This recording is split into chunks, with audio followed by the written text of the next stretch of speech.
Hello বন্ধুরা, তোমরা সবাই কেমন আছো? আশা করছি সবাই খুব ভালো আছো।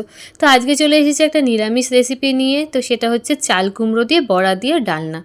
তো এটা খুবই একটা টেস্টি রেসিপি, তো তাই জন্য তোমাদের সাথে আজকে শেয়ার করতে এসেছি। তো প্রথমে চাল কুমড়োটাকে সেদ্ধ করে নিয়েছি আমি ডুমো ডুমো করে কেটে, তারপর মটর ডালে ছোটো ছোটো বড়া করে নিলাম।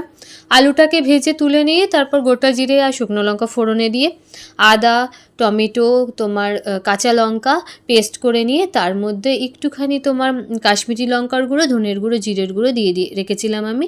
তো ওইটাকে দিয়ে হালকা কষানোর পর নুন মিষ্টি স্বাদ মতো দিয়ে দিলাম। মিষ্টির পরিমাণটা একটু বেশি দিয়েছি, কারণ নিরামিষ তরকারিতে মিষ্টি মিষ্টি হলে খেতে ভালো লাগে। তো যাই হোক, তারপর আমি তোমার চাল কুমড়ো আলুটা দিয়ে ভালো করে কষিয়ে নিলাম। আর এখানে তোমার গরম মশলা বাটবো বলে আমি রেখে দিয়েছি, গুঁড়ো করে নেবো। যাই হোক, এলাচ, দারচিনি আর লবঙ্গটাকে গুঁড়ো করে নিয়ে লাস্টে ছড়িয়ে রেডি হয়ে গেল আমাদের